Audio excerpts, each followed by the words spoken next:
The thing I hate most about teaching is starting class. Because I love watching people just interact like this. It's just really fun.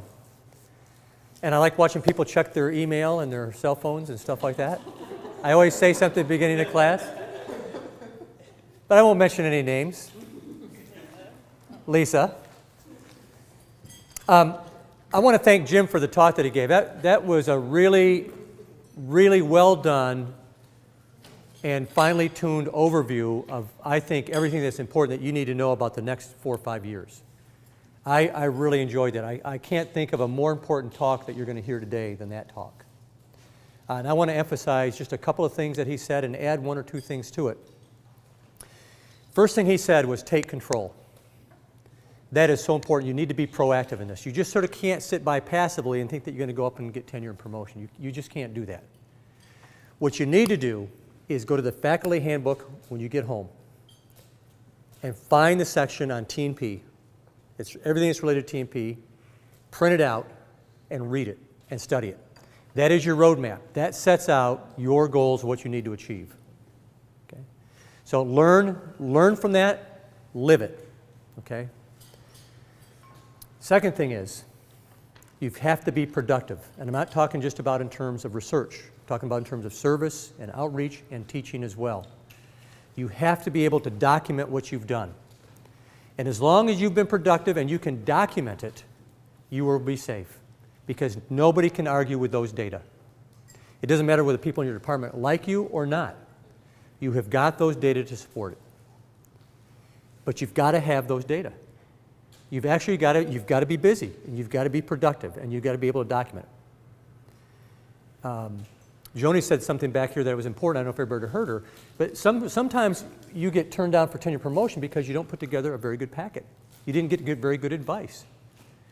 And so what you need to do is make sure you are working closely with your chair and other people in your department who have gone up recently for these kinds of things and get advice from them. Ask to see their dossiers. They'll be more than happy to share it with you. Don't copy it though. Okay? Don't copy. Just get some ideas. Let the ideas flow, let them settle for a while, see what you can distill. That's very, very important. Get as much information as possible. Now, having said all that and listened to Jim for the last hour and a half, I want to tell you not to worry about it. Okay? Because if you spend all your time worrying and being anxious about getting tenured and promotion, it's going to drive you nuts and you're going to be a very miserable person for the next 3, 4, 5 years. Okay? Know what you need to do. Focus on that. Produce. And as long as you do that, no problem.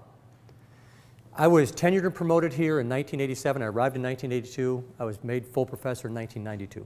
Okay? It's the 10-year plan. I never worried about it because I knew what my vita looked like. I knew that I was productive and nobody could argue about it. And I didn't have, I wouldn't say everybody in my department was my best friend. I made some enemies along the way, okay? Because sometimes I can't keep my mouth shut. It sort of happens.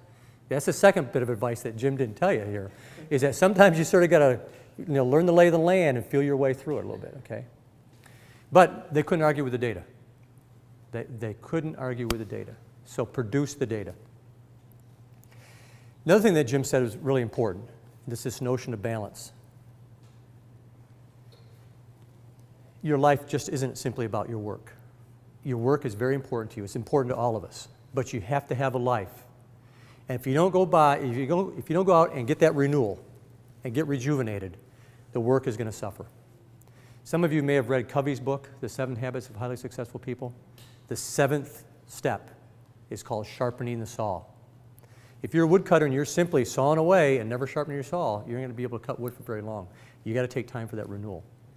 You get that from family, you get that from church, you get that from other resources that you may have. Draw upon those resources. Find that balance, whatever it may be for you, okay? I had a colleague in the department who was married and divorced 4 times, okay? Jim and I have been married to the same, well, no, we haven't. No, we haven't been married to the same women, but...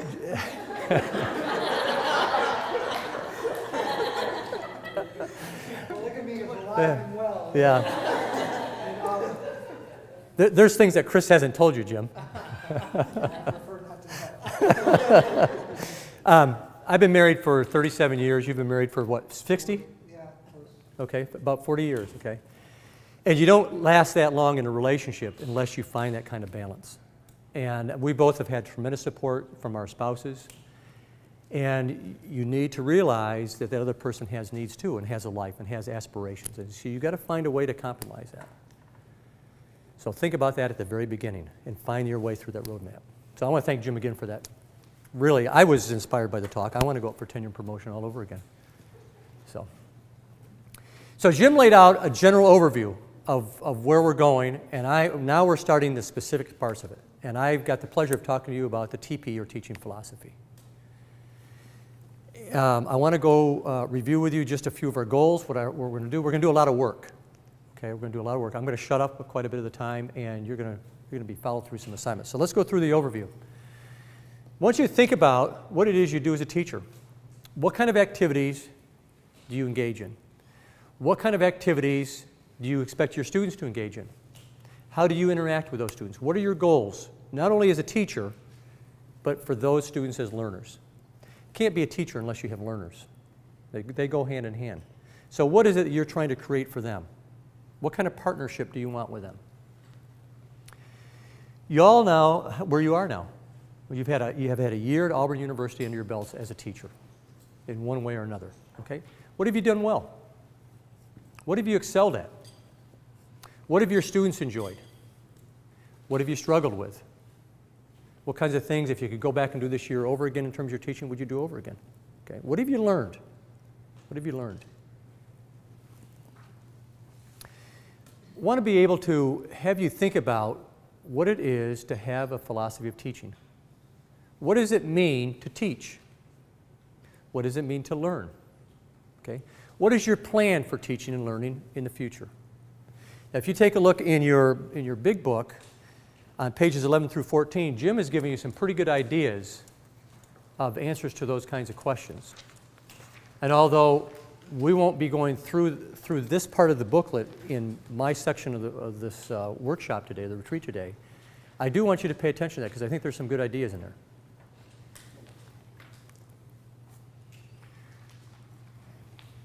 So I'm going to put you to work right away. I want you to think about your teaching and what your goals are.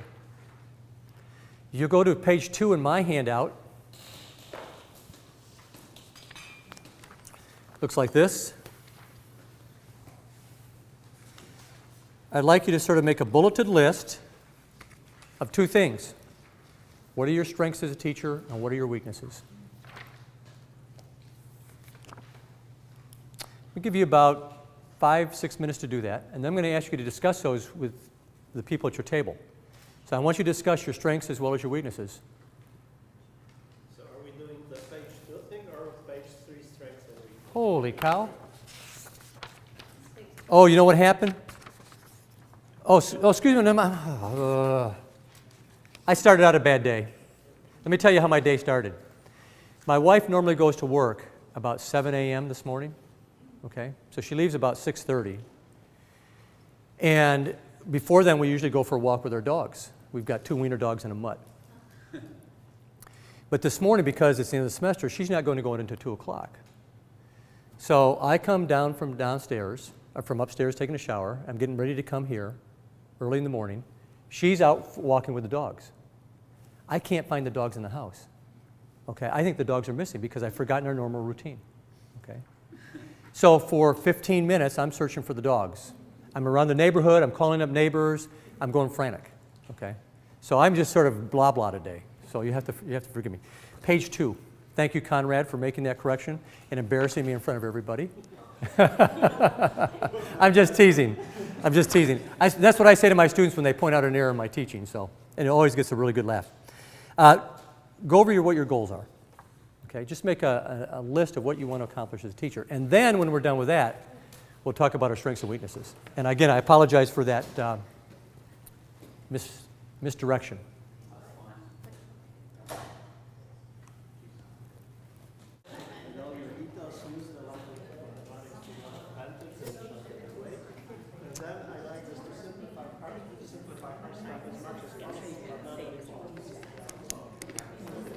Okay, I hate to interrupt this. This is great.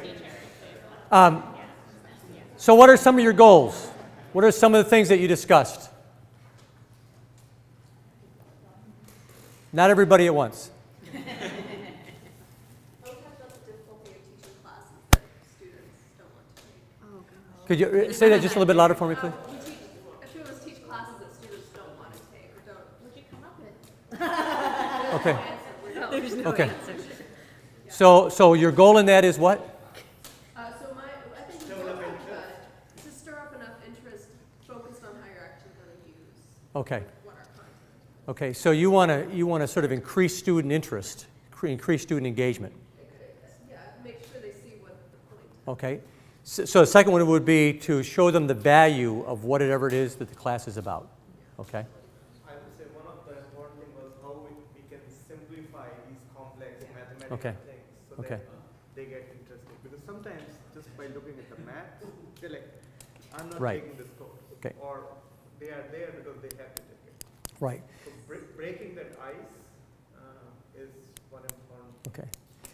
Simplifying the course, changing their attitude about the course, particularly if you have sort of stuff that's heavy mathematical in content, there's already a fear coming in. So you have to take them through a little bit of therapy in order to get them to where they want to go. Okay? And we got the therapist in the middle of the table? Okay? Okay. Good start. Thank you very much. Other goals? Well, in our group, we had a really interesting discussion about the differences in our overall philosophy and our overall goals for our teaching. And one of the big ones was my goals were kind of more big picture, and these two guys, they had more of a structured, focused, observable, and measurable set of goals. So we found that to be an interesting discussion. Yeah, it is very interesting. We did find some overlap between what we had there. Well, okay, let's start there then. What is your general goal, and then let's move to the specific goals here. Oh, so one of the general goals that I had is to inspire students to want to pursue more learning. Okay, so sort of lifelong learning. Yeah. Okay. Right. Okay, you guys come across that too? Nodding heads. And part of that is getting them interested and showing them the value of not only the content, but the value of actually learning. Okay, because this is something many students have taken for granted for so long. You know, they almost think that they're sponges. They're just going to soak it up. But it's a little bit more work than that. Okay, so what are the specific goals? Well, I think each and every one of us found that we do want to instill a specific way of thinking in our students that is discipline specific. So it can be a thinking in a mathematical way or as a critical reading of stuff. So we do want to make them think like a engineer, a physical chemist, think as someone. Heaven forbid. Okay, heaven forbid they learn to think like that. So yeah, so for each of us, we are going to have very specific goals that are related to our discipline, and that's necessary to be accomplished in that discipline. One of them may be mathematical thinking, maybe thinking critically, maybe thinking like an engineer, or be thinking like a playwright. I mean, there's different ways to break down that kind of thing, but whatever it is, okay, it's got to be focused on the discipline. Okay, so that's good. But by doing these kinds of things, going after these specific goals, you can still have that overarching goal of having students be a lifelong learner in that. Okay? Right. Particularly if they can become comfortable, if you can help them become at ease with taking these very complex topics, whatever they may be, breaking them down so that they can have the confidence then. And this is what many students really lack, is they lack confidence in themselves. And if you just sort of slap them up like they've been slapped up all their lives, they're not going to go anywhere. Okay, so part of it is taking the time to step back, seeing what needs to be done here to help these students get to where they need to get. Okay, and you're in the best position to do that than anybody. Okay, so these are all very good ideas. See how they're all nicely dovetailing together. Okay, good. Let's do a couple more. I really want to facilitate or foster synthesis of material, because I get them when they're interning and they don't necessarily, I'm in music education, and they don't necessarily think about the music classes they took when they're actually in a rehearsal setting and working with a band or chorus. So and then I bring it up and they're like, oh yeah, I did that in theory class, you know? So I'm really looking for that, trying to foster that synthesis or facilitate it. This is a really good point that you're making here, is that you're no longer dealing with sort of the younger students here. You're taking your students who now have some experience, and they've got experience in this class, and that class, and this class, and that class, and now what you want to do is get them to see the big picture by bringing it all together. And a lot of times we are able to do that in a capstone course in some disciplines, but not every discipline has a capstone course. So that it falls upon individual teachers like yourself to pull that together. Okay? And that's sort of the culmination of the groundwork that everybody is laying here so far with the very specific disciplinary goals. So bringing those ideas together. Very good. Very good. So I work with doctoral students mostly, so what I want for them is kind of what she was saying, but I also want them to be able to, one, see their patient as a person and create an individualized program rather than just a rote set of steps. And in that, when they're doing their diagnostic testing, I want them to be able to assess why they're doing each test, not because that's the way Auburn said to do it, but because it has a clinical value to each patient. So that's kind of what I'm trying to foster, is that they understand why they're doing it and why they're doing it on an individual basis with each patient. Yeah, Kelly's making a really interesting point here, I think. This is an old movie, and some of you I'm sure have heard of it. Have you ever heard of An Officer and a Gentleman? You know, you can make somebody an officer, but you cannot necessarily make him a gentle person, okay? And this is sort of what you're saying, is that, you know, we're producing these students to go out there and perform specific tasks as if they're only a technician. And that is, follow this recipe here, follow this set of steps here, and it's going to work. Don't worry about the person. I mean, I think that's why when all of us go to a physician who finally will talk to us and treat us as an individual, we feel so good about that particular doctor, and we create, there's some loyalty that's been created there, okay? So what we're doing here with our students is that we're not only creating young professionals, but we're also helping them become better human beings by seeing the value of what they do and trying to take time to understand people. And that's true of whatever discipline we're in. Jay. I teach graduate school, graduate students, but there are few undergraduate students who come and take the class. Right. And these are sometimes first year and second year. So my goal is one fixed, but my outcomes of that goals are different. How? Because students are different. So how does one deal with that? I don't think there's any specific way to deal with the fact that you're in a situation where you have students who you have different goals for. I mean, some are grad students, some are undergraduate students. They're in the same course. The way I've seen those courses tailored, and correct me if I'm wrong over here at the Brain Trust table, but usually there's a different set of requirements for each set of students in there, and so the goals are a little bit different. But the great thing about that kind of course, and I really like those kind of courses, is because you can use those graduate students in that course as resources to serve as role models for what professionalism is like for these undergraduate students. You can sort of get them to step their game up a notch. And that sort of goes with what Kelly's saying behind the scenes, is that you're really, what we're really doing here is creating young professionals. And it means both having a particular set of skills and being able to have rapport, what it means to be a professional and get along with other people. So, anybody else want to add anything? Shana. Something which worked for my classes, I told them that it's not that you are only learning from me, but I'm also learning from you. So I make them, like mine is climate change, which is very controversial, so I make them send me links and papers and make them search them out and then discuss in class, so which is kind of, they always feel that it's, even they are teaching me something as well as the whole class. Right. Kind of adding a value to the whole thing in the course, Yeah. which kind of helped me. You know, this is a really interesting perspective that can catch a lot of people off guard. You do have to ask yourself, what's in it for me? And it's not selfish, because it's what keeps you motivated, okay? And it's nice to be able to come to class and say, whoa, wow, I didn't know that. Where did you find that out? And have that kind of genuine awe and surprise that models sort of the joy of discovery. And when students can show that they can be resources for you like that, that turns them on. It makes them feel really good about what they're contributing to. So that's also a good goal, okay, is to learn while you're teaching. Okay. So many times, and you guys have seen me do this a number of times, so many times we think that it's only just one way. You know, from my head to his head. But a true educational experience is going to be bidirectional. Going to be bidirectional. Thanks.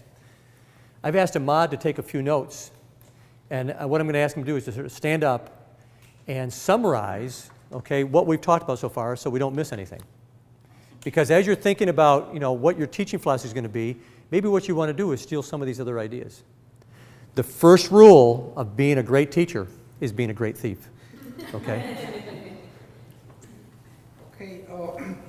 Well, most of the comments actually we're going around the learning, the value of learning. Many of you actually mentioned it in one way or another. To have the students show the value of the class or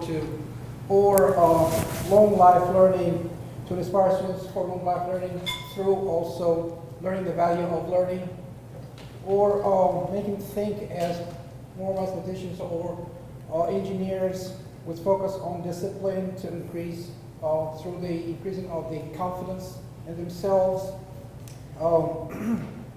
pulling all the what they're learning all together like in a sort of a capstone, so they would also value why they're learning this or what the benefits of all of what they're learning in their other classes.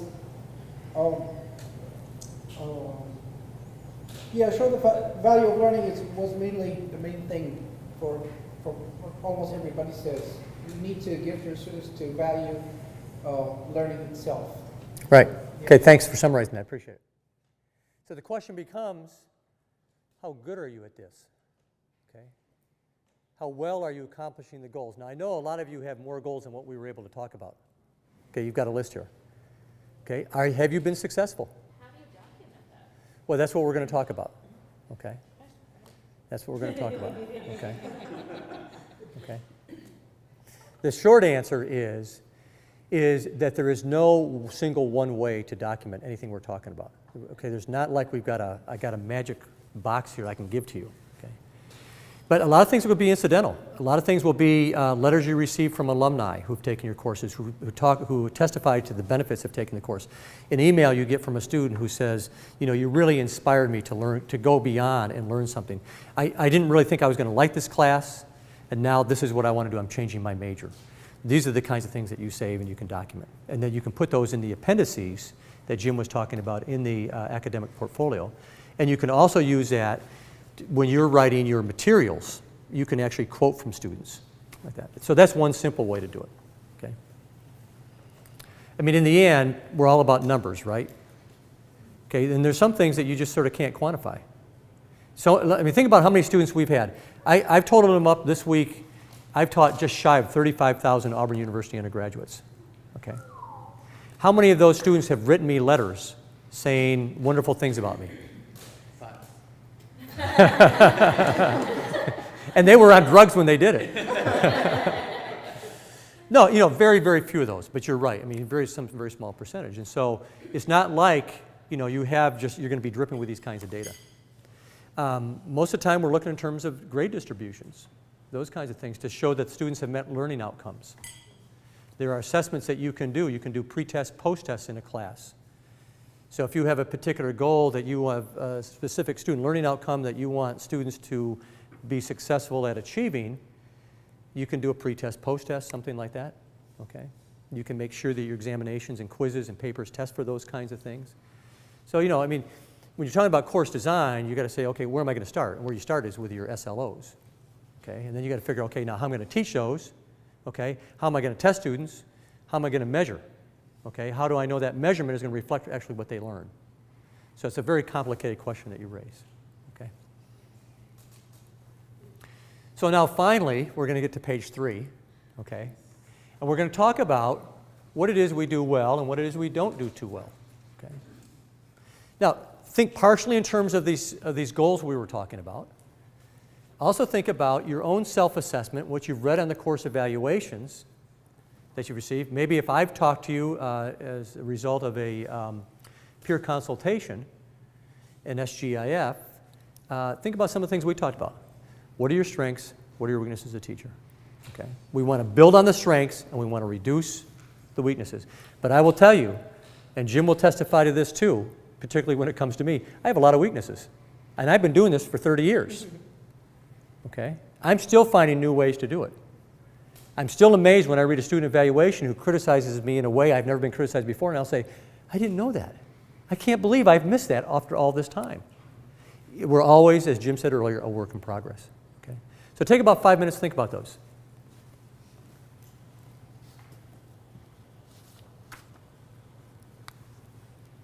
And your weaknesses out loud. Okay. We want to acknowledge them. We want to own them. We want to change them. go through this pretty quickly. What are some of the strengths that we have in this room as teachers? Anybody? I'm really organized for class. Organized for class. And what's your discipline? Engineering. Engineering, okay. Okay. Organized. I can go on explaining to a student if they ask questions. Like I said, climate change and things is so dynamic, and I've spent like 10, 15, 20 minutes on one single topic for a long time. So I'm patient. Okay, patience, and there's another thing, willing to help. That's in between the lines there, willing to help. Okay, good. My students like that I had a real world experience. So I didn't come straight from academia. I spent 3 years practicing it in ear, nose, and throat practice. And so I have legitimate cases of where the tests I'm teaching have been needed. Mm-hmm. So you've got practical experience in the real world that you can sort of enliven the class with. Okay, very good. Very good. Anything from this table? Enthusiasm. You're enthusiastic. I like Okay. what I do and it shows. Like what you do and it shows, okay? When you take a look at the teaching literature, and you take a look across all of it, there's only one common element across all the studies that have ever been done for the last 100 years. Enthusiasm. Passion. Absolutely. You can't hide it if you have it, okay? And students know that, okay? So passion.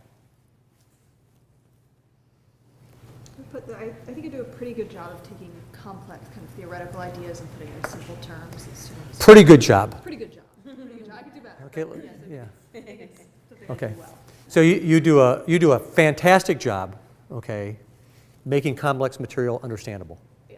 And that's sort of what we were talking about before, the trick to do that, was a goal to do that, okay? Very good.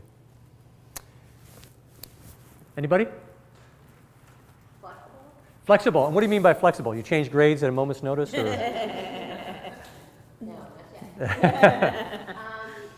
it in agenda and walking in this class and finding out that their needs are different and being able to adjust. Okay. So that you can Okay, very good. Sometimes in teaching, you've got to sort of shift. It depends on what's happening in that particular class. They may not simply be prepared for what you have to say. You just sort of can't bulldoze over them. So you have to have that kind of flexibility. Okay, very good. What else do we want to add to this list of strengths? For me, I feel like I'm a good guide on the side. You know, Okay. I'm guiding the students through the education, and I prefer that over a sage on the stage. Okay, And I think that's what students need more. right. Is everybody familiar with that phrase? Okay. It used to be, in the old days of higher education, that you were a sage on stage. That all the attention was focused on you. You were in front of a podium, and you were filling the room with your intelligence. And they were sitting at your footsteps, okay, just drinking of this intelligence. Now the idea, particularly with active learning coming on the scene, is the idea that what your job really is to be more of a coach and a guide on the side. Give them problems to solve, rather than simply filling their heads with your expertise, allowing them to learn things on their own and make mistakes and providing that feedback. Good. Other ideas? I'm good at starting from what they need, not Okay. just knowledge-wise, but how are they actually going to use this and then try to figure it out. Okay, so you're good at finding a starting point, right? Where they are. Where they are. Why am I going to use this? Right. Why do I need to know this? I try to So you have a way also of finding how things have an application. Okay, very good. You can read that. Okay. Okay. When I had a design student in my stats class, I said, how do you use stats in your field? She told me. Okay. So you ask questions. Okay, good. Do we want to add anything else?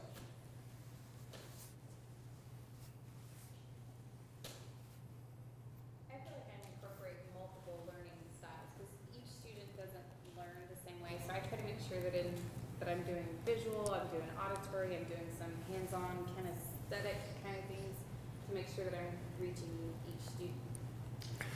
So you're providing a lot of variability in the way you present information, okay? So, and sometimes you might even be repeating it. So you may present one visually and then come auditorily and present it as well, and then give them a problem to solve that reinforces all that. Also, I like to incorporate humor into education. Okay, a little bit of sense of humor, it helps. Sure. It helps. Now, the thing is that you can't teach anybody to have a sense of humor. So it's something you really have developed or you're not, but you can find ways to be funny in the sense of you can bring funny cartoons into class, you can ask students for funny comments or funny stories, those kinds of things. So there's a lot of ways to bring that in. Good. Building rapport with your students, getting to know them. Building rapport. Building rapport, okay? And rapport involves What? What is rapport? Knowing the names. Yeah. Knowing their names? Who they are, having that Okay. Listening. Yeah. Okay, there's a social connection here. Okay, building rapport. Good. You'll find in that vast teaching literature I was talking to you about, when you take a look at factor analytic studies that have broken down the components that go into what we would call, for lack of a better word, master teaching, there are only two. And it's been replicated probably 30 times. There's the pedagogical skills, and there's the rapport skills. Okay? Enthusiasm falls under rapport. Okay? It sets the context. Jay. When I was a student and when I was taking classes, if the teacher was good, I wouldn't care if he's socially linked to me, if he likes me or not. So in real life, as a teacher, I know this is important, but how much really should we focus too much on? And Okay, the question is how much should we focus on developing a social relationship with our students as opposed to simply teaching them? Let me answer this question by saying this. Teaching is a social behavior. It is fundamentally social. It is about a relationship that you're forming with your students. So that kind of context is important. That doesn't mean that your students won't learn from you if you're an SOB. Okay? They will still learn from you. But they may not enjoy the process as much. And if they don't enjoy the process as much, they may never meet that goal of becoming a lifelong learner. Because what you're doing is sort of turning them on to it. So you can be a jerk, or you can be a kind person. Having good rapport doesn't mean going out and drinking with your students, or going to parties. It simply means being a nice person, saying hi. Glad to see you in class today, Jay. How was your weekend? Something as simple as that, you know. And you do that over the course of the semester with every student a couple of times. They're thinking, this teacher really has an interest in me, knows my name. I need to be in class because no longer am I anonymous, okay? I feel a little bit responsible now to my teacher because he or she knows who I am. So that has that kind of power to it. Okay, it's really interesting. So I wouldn't say devote all your energies to becoming a social creature, but develop some of them. And that's simply just being a nice person, being a good person.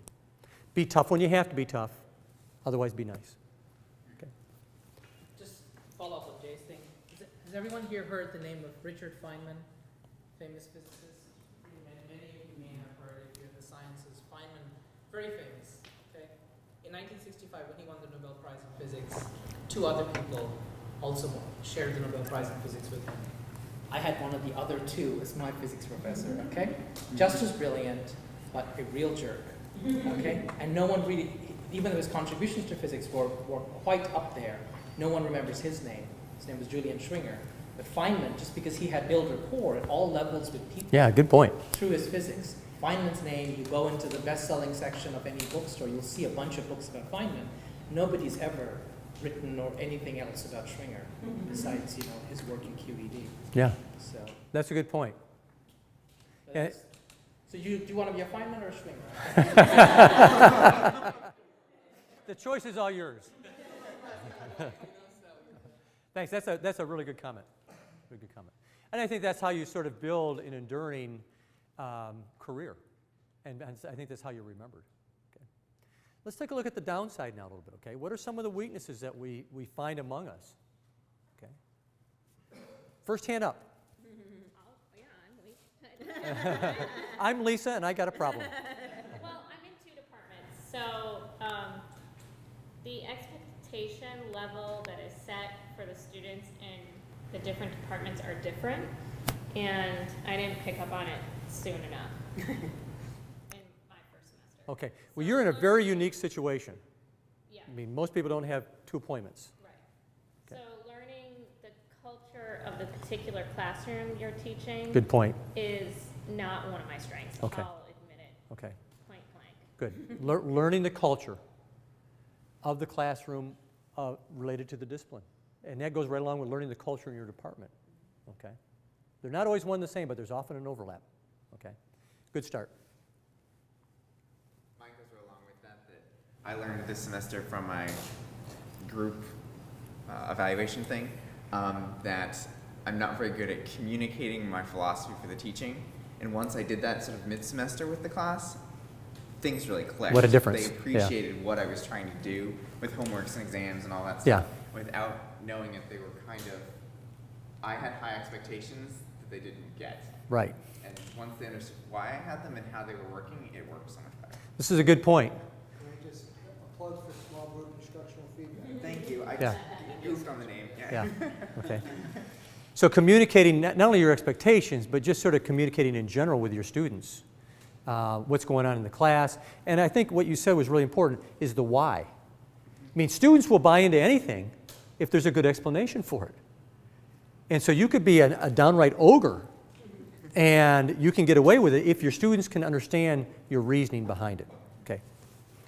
I think it's a lot easier on the clinical floor for me to teach. I think when it comes to giving lectures, I think the problem, we have so much information to convey to them, and we want to get every little bit in when we have the chance to speak to them, that finding that nice balance between an organization of lectures, between providing the information that's necessary for them, but not overwhelming them or losing them Right. is a difficult thing.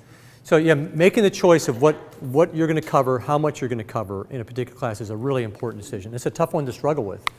And it really, again, it's one of those questions where there's no one single answer to it. And you sort of have to find your peace with it, wherever it may be. Okay. I can tell you, though, you'll never find peace by cramming everything down their throats. No way. Good one. I think I need to take more risks with the low structure. That's what we're doing next year. Okay, repeat that for me. For some reason, I'm having a hard time picking up on your voice. Normally I project very well. That's one of my strengths. Taking risks with pedagogy, like Okay. different low structure Okay. teaching methods. Taking risks with pedagogy. See, I think I do too much lecture. I hate it, they hate it. Okay, yeah, you want to deviate from lecture, you want to branch out into a few things, okay? These are all really interesting issues that we're talking about here. I struggle getting written feedback out to my students in a timely manner. So grading reports, especially long reports. Yeah. I struggle grading them and get it back to them in a timely Yeah, okay. So providing feedback to students in a timely manner, okay? Good. Mine is, sometimes it's a strength for me, being international. Sometimes it's a weakness. So I am very open with the whole fact that, hey, I'm international and there's certain things, which I may not know. I mean, I don't always tell it out in class, but they understand. So it's kind of a kind of unsaid communication going on between me and the students, and I'm pretty open. But sometimes understanding the American culture goes against me. So it's a football season, and I don't really understand that. I would rather explain something on cricket because I'm from India. And so, those kind of things, I don't know exactly, but I should have had that in the middle, like strength and weakness both. Well, Played for and against me. There's no doubt that, being from a different culture is going to be a strength, and that people are going to be curious, they're going to find out lots of interesting things about the culture, incidentally, just in addition to what they're finding out about whatever you might teach.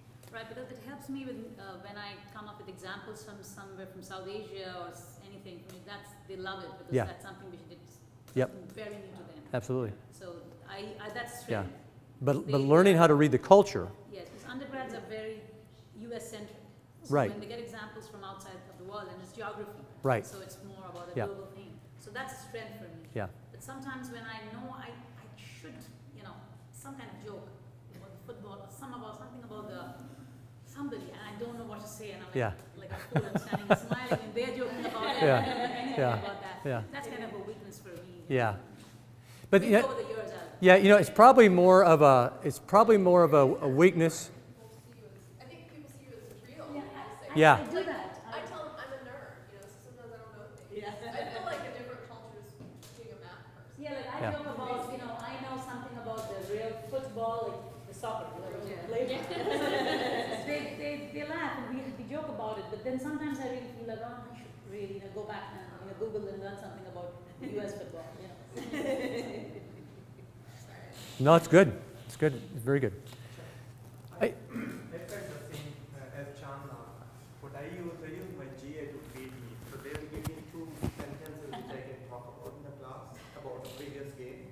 And actually it helped me. Because then I can break the tie, and then a game was played a night before, so everyone is so charged and they are returning back from Tuscaloosa or whatever. Then I spend these 2 sentences. And I don't want to spend more. It works. Well, so there's the teaching tip of the day right there, okay? Just, fake it. I think one of the things you'll find that as you, whether we're talking about being from a different culture or being from the same general culture but dealing with local subcultures, if you show an interest in the other culture in which you're engaged, what you'll find is you'll find a way to break that ice, I think, pretty easily. Because people want to be responded to, and they like it when you want to find things out about them. So in your chit-chat before class, or your chit-chat after class, or in an office hour or something like that, if you can sort of show that kind of interest and convey it in a genuine way, then what you're doing is you're sort of breaking down some of those barriers. You're learning more about that culture so that you can understand some of that subtext, and you'll be able to adapt to later classes a little bit better that way. So those are all really good points. We've hit a number of weaknesses, and we all have them. There's not a person in here, including myself, that does not have a teaching weakness. And that's one reason I want to do this exercise. I want you to acknowledge it, and I want you to acknowledge it publicly. And you should not be afraid of having a weakness, okay? If you're afraid, you'll never address it. What you want to do is figure out what these are, and then figure out a way, either talking to your colleagues or sort of, taking the risk and discovering it on your own, of how to solve these kinds of problems. One of the reasons why the Bigio Center exists is to solve these kinds of issues. And I can't tell you, you're looking over here at 4 people. There's a lot of expertise at this table. I mean, there's a lot of expertise. Raj is looking around. There's 3 people at this table who have a lot of expertise. And let me tell you, they have probably seen almost everything that is possible to see. Because among them, there's probably, 100 years of experience. Dealing with these. 75 right here, yeah. Okay. Please. I have a question about leniency with grades. So my basic concept is that I'm not miser with grades. I don't care because I want them to learn, so I don't mind giving them, good grades. But then there is this, the ones who are 2 points less than the C or the B. So I feel I should, because sometimes, I don't know, that's kind of a decision which I'm, even like yesterday or day before, I was kind of thinking, should I get this 2 points? And I want to, but then, there's a clash of philosophy here where I don't know what to do, but I'm lenient, and that's my philosophy. I would like to give them the points. Yeah. But then should I and should I not? And then because I know that the undergrads, especially undergrads, they're always talking behind, and we are all new, so they're still yet to judge what kind of a person I am. So what should be the... I can't give you a definitive answer for yourself. I can only tell you what I do. And what I do is I set a very strict standard. Because what happens is if you give this person 2 points and that person is only a half a point behind that person, then that person now becomes only a half point from the next grade. And so there's a sliding scale all the time. And in the interest of fairness, you just have to set it definitively. And I tell my students in my syllabus, and I tell them the first day of class, and I warn them throughout the semester that there is no rounding. That I don't care how hard you've worked, if you haven't achieved this many points, you're not going to get that C, you're not going to get that B, you're not going to get the A. It's a strict cutoff. And every year, and I tell them, I say, don't promise me to walk my dogs for me, don't tell me that you're going to bake me cookies, because it's not going to work. You have to set that very strict cutoff. Otherwise, I could develop a reputation for being a pushover. And I want my classes to mean something. So I'm not an ogre about it. I give them many, many opportunities to earn points, including 5% of the final grade is extra credit. And if they haven't earned it by then, I'm not going to give it to them. I've done everything I can to help them. So it's tough. It's a related question, because Nate and I work with honors students who are kind of in their first and second years. They are extremely focused on grades. They're Right. not really all AP students anyways, but they're on scholarships, a lot of them. There's an immense amount of pressure on them. They're very focused on points. And we try to be very clear about how everything is allocated in terms of reaching their grades, but how do you get them to move beyond focusing so heavily on those points and get them to focus more on the learning process? Okay, so the question is grades versus learning. They're not always the same. And I've taught honors students myself, and I know exactly what you're talking about. I love working with them because they're so motivated. And I take a very different approach to these kinds of classes than I do other kinds of classes. The first half of the class is all content, okay?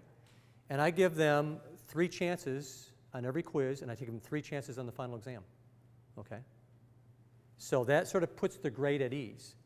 Then the last half of the semester, we take what we've learned the first half of the semester and we apply it to developing a solution or approach to a solution to a world problem using psychological principles. So it's all project focused. And what happens is you find they get so engaged, they get lost, and they forget even why they're in this class anymore. And I've had marvelous success with that approach. So all the grading happens in the first. All the grading happens here, and then there's a term paper, a group term paper, with 2 different rubrics, one for an individual grade, one for a group grade, and then there's a poster session that I buy everybody pizza and sodas, and they put every the papers, they distill it down into a poster, and then we have a poster session the last day of class.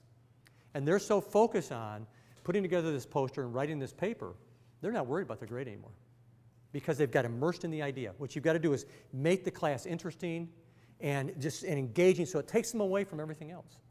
Okay? Now, you're always going to have the few people who are going to be just absolutely nuts about those grades. You just tell them to chill out. You got to say, you're going to live a very short life if you're just this focused, you know. Come up for air every now and then. And you just have to hit them over the head. The problem is, if you do that and I do that, and we're the only 2 in the universe to do that, that's not going to be reinforced. We've got to sort of build that culture among our colleagues to have that kind of reaction to it as well. So, we've sort of moved far afield here, okay? But this is okay, because this is what we're here to talk about. And it does relate to how you approach your philosophy of teaching. So I'm going to ask Ahmad very briefly to summarize both the strengths and the weaknesses we've heard so far, and then I'm going to give you 2 more quick exercises to do, and then we're going to call it a day.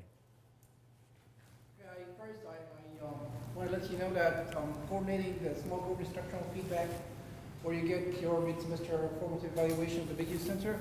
So I've been doing this over and over and over with the strengths and weaknesses. So I thought it might be done, but it's still probably hunting me down the door.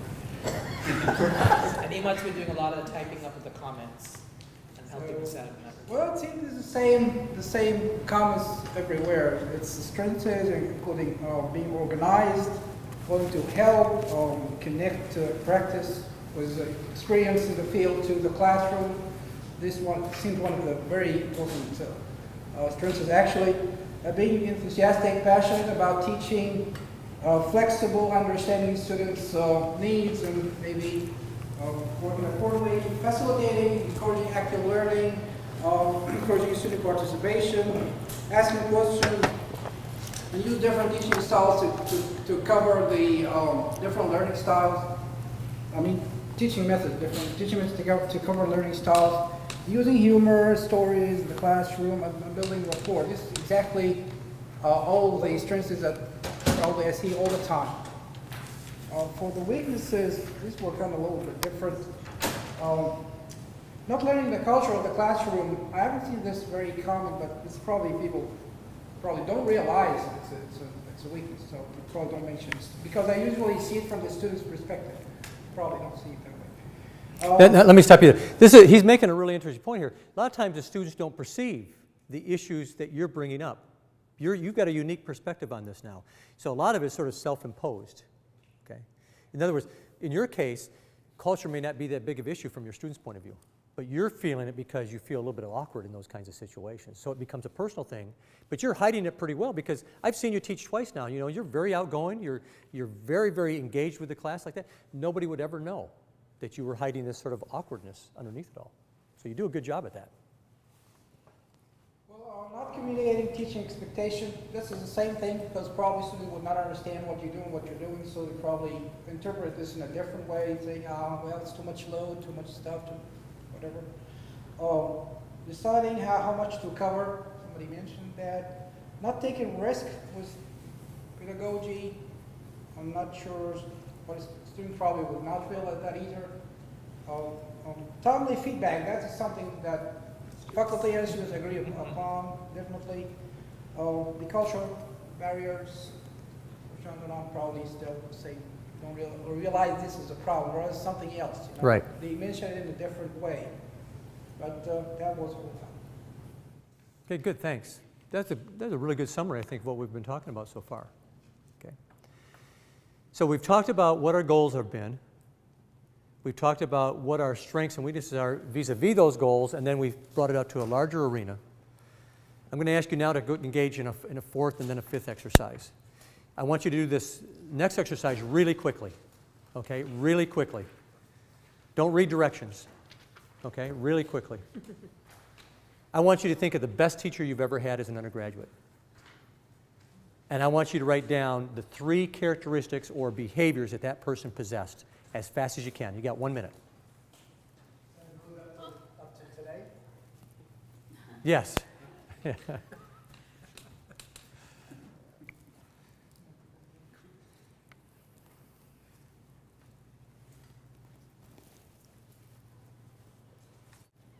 Everybody done?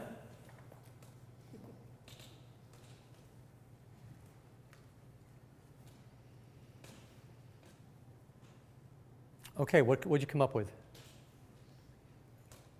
What? Challenging. Okay. Interactive, and then they were nice, good rapport with the students. Okay. But challenging was the first thing that came out of your mouth, okay? Challenging. Appropriately so. Okay, good. In-depth knowledge of the subject. Okay, you got to be knowledgeable. That's a given. You got to be knowledgeable. You can't teach unless you have that knowledge. Okay? Make boring things interesting. Okay, make the class interesting.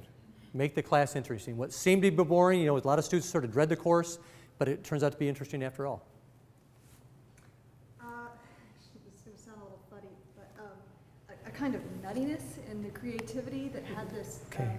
it's kind of related, this very can-do creativity to it. That was Okay. just a... Now, I've been doing this exercise for about 15 years with different groups, and I've never heard the word nutty mentioned. Okay? But I guess there is a movie, The Nutty Professor? Yeah. Okay. But yeah. There's sort of an originality or creativity, as you said, that you bring to the classroom, sort of a fresh approach to it. I wrote Quirky, quirky. okay. Quirky can be good within certain bounds, okay. Yeah, you know, you can't be an outlier. You sort of got to be, you know, statistically there in the middle, okay. Good. Anything back there? Believed in students, believe in their potential. You got to see the potential in students. You believe in the potential of students, okay. In other words, they're not just simply empty vessels out there. You got to believe that, but with the knowledge you're going to give them, that they have the power to do something with it. And again, that's another way of instilling that kind of confidence that students really lack these days, okay. I wrote genuine as well. Genuine. Real authentic. Genuine. If you read Stephen Brookfield, who's one of a handful of really, really well-known authorities on higher education, he talks about that kind of authenticity. Okay, you got to be the real you. You can't be somebody that you're not, and that's a very important part of your teaching philosophy. You can't copy someone else because Jim may be a master teacher, but he's a master teacher because he possesses a unique constellation of qualities, okay, that you may not possess. So what makes one person a master teacher is not the same thing that makes another master teacher. Okay. Anybody else? Gave time, a lot of time. My cello teacher would sometimes spend 2 hours with me, so I could get Okay. the concept he was talking about. So it's not only time, but it's making sure I'm successful. Okay, 2 things there. Okay, willingness to spend time with your students, and 2, doing whatever it takes to help your students be successful. You remember Mr. Holland's Opus? Did you ever see the movie? Yeah. Okay, a long time ago. Okay, probably you were about 3 or 4 years old when you saw that. Okay, but that's a great example of somebody who would take anything he possibly could to help a student learn. Okay, very good point. Anybody else? Respecting students that they are new to the material, so do not expect too much in the beginning itself. Now, say that, I'm not sure I quite understand you. Say it a little bit differently. It's being patient even with their minor questions. Okay. So if they ask, you should be able to explain them well. Right. And then respect that they are new to the material. So no prejudice, no already preconceived. Okay. That second point he made is a really clear and very perfect point, and that is this is new to them. It's not new to you. And so you have to come in with that same kind of enthusiasm day in and day out for this stuff because it's new to them, but even though it's just ho-hum to you. So sometimes you sort of got to get yourself psyched up in order to get into that classroom. So you need to take the time to do that. You need to have that prep time before a class to do that. That's a great point. Okay. One more point. high expectations, set the standard high. That goes along with being challenging, but appropriately so. There's a difference between being challenging and having high standards, simply be tough as nails, and the other, as opposed to simply setting high standards because it's really important and necessary and providing your students a way to get there. Okay? All these things we've mentioned here now are things to strive for. So when you think about what is your approach to teaching, how many of these kinds of things that we just talked about are going to enter into that? Okay. How many of you can sit and begin to draft your teaching philosophy and talk about the importance of setting high standards? Okay. Or being enthusiastic, or creating a confident student, or bringing some freshness and originality. What does that mean? How does that translate into your actions in the classroom? David said earlier that he believes his strongest quality is being enthusiastic. Okay, what does that mean?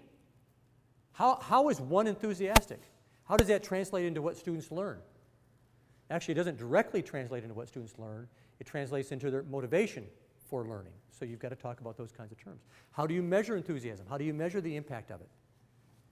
Okay, being challenging and having high standards is pretty easy to do. I mean, you can talk about numbers there. Okay, but talking about quirkiness or nuttiness or whatever you want to call it is a different measure. But these are still important elements that must go into your teaching philosophy if this is what you believe about teaching. Okay? I want to explore this in one last exercise a little bit further. I want you to turn, see if I can get the page number correct, page 5. And I want you to read this. Okay?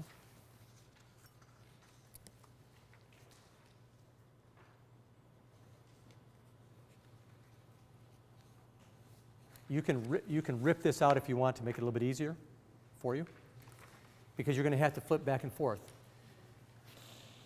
This is a 28-item checklist called the Teacher's Behavior Checklist that has very sound psychometric properties.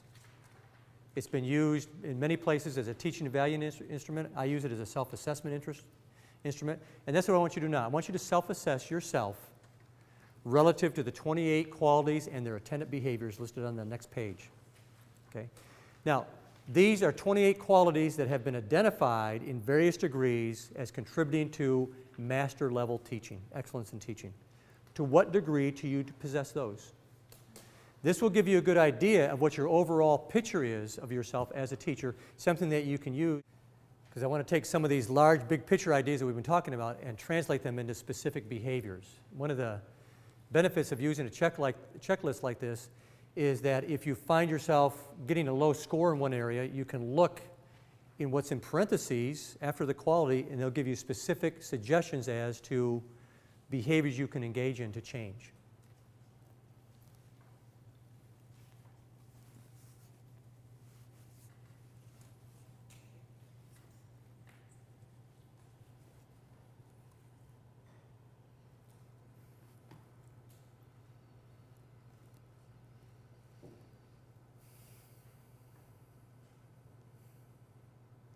Okay, now I'm going to give you the bad news. Here's the bad news. If we ask your students to fill this form out for you, what we find is on the average, you will score 0.78 points below per question. Okay, so about 3/4 of a point below. We tend to be a little self-inflated, a little bit biased. They see us from a different perspective. So keep that in mind when you're thinking about those. So if you gave yourself a 5, you're really more down around a 4.23, 4.22.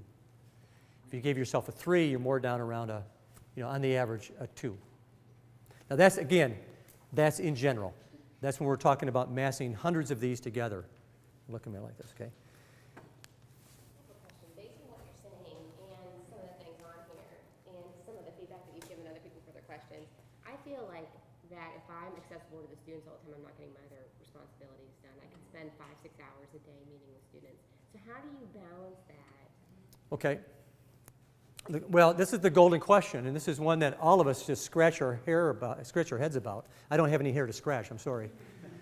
And that is, what is the balance among all these things that we're doing? Not just talking about between career and family, but among all the elements of our career.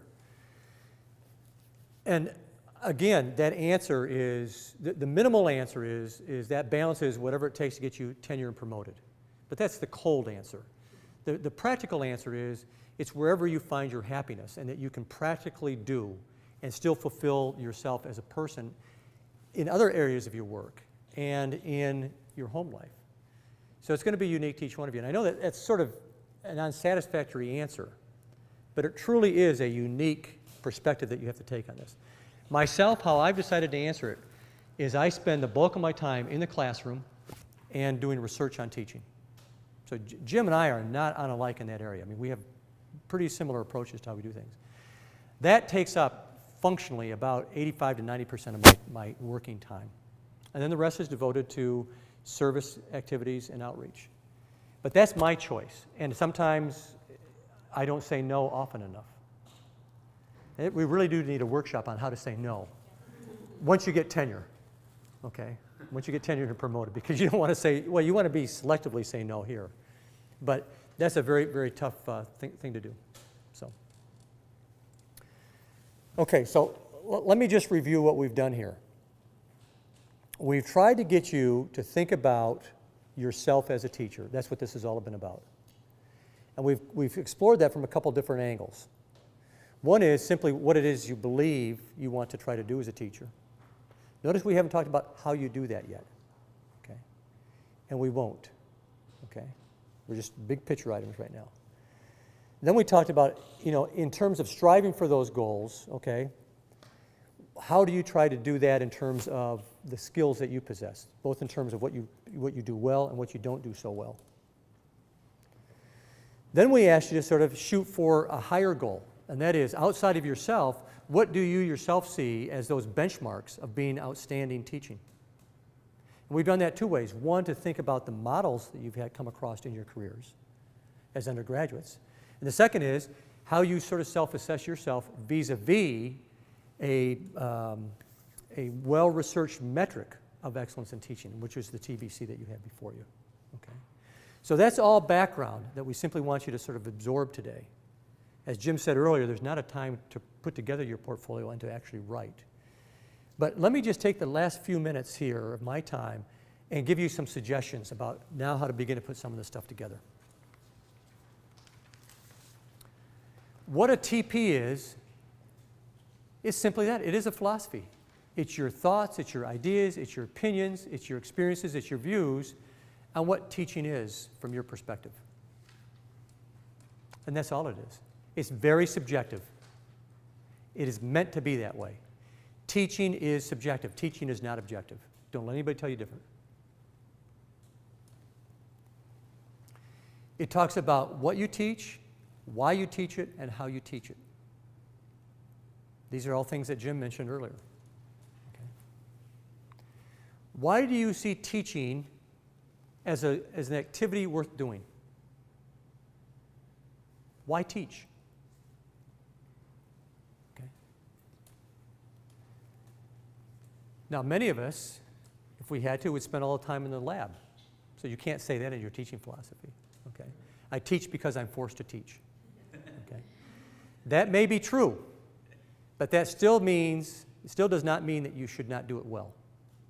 Because you do have the chance to impact a lot of lives in very positive ways. And that's one reason why I think teaching is valuable. The power of changing others, of helping others change.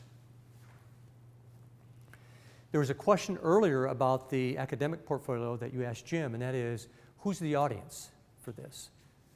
And the answer is the same here. There are two audiences. One is yourself, so you can use this for reflection.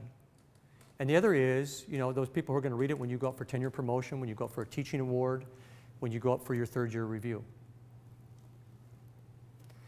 Do what you can to blend those two together. Do what you can to be honest in the one that's going to be made public. Okay? I only have one teaching philosophy. Okay? One statement of teaching philosophy, and that's the one I use for everything. Okay? I'm not reticent at all to let people know what I think is important to teaching from my point of view. Okay? So we create an audience in your mind that is going to be able to understand what you say and make it understandable in terms of your writing and expression. It's primarily used for personal development. I keep a copy in the top drawer of my desk. And when I get depressed about teaching, when I feel like I'm losing my way in teaching like I did this semester, I pull that out and I reread it so I can reacquaint myself with my values. Because sometimes I forget. Sometimes I get a little despondent and I forget why I'm really here. Okay, we all do that. This can be something that really buoys you up in a time of need. Believe me, and I promise you, you will all come across that time in your teaching careers. As the day is long, I will promise you that. Okay. So I want you to think about your TP in terms of what we talked about earlier today, and then I want you to answer these kinds of questions. And there's a really elaborate expansion of these questions on page 7 of your handouts. Okay? What do you like as a teacher? You want to incorporate not only your personal perspective that you developed today, but you also want to talk about what your students have to say. Do you have a teaching style?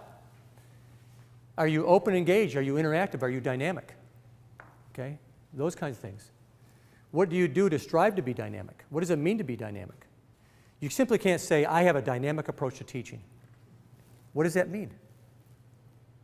What does it mean to I try to engage my students? And what I've done for you at the end of the handouts, you'll see 2 sample teaching philosophies. One is a student by the name of Jessica Irons. She was a student of mine. She's now an associate professor at James Madison University. Now, she mentions psychology specifically in here, but what she says generally about teaching is true for everybody. And then there's a copy of my teaching philosophy as well. And you can sort of see there's lots of different ways to organize it. I use headings. She did not.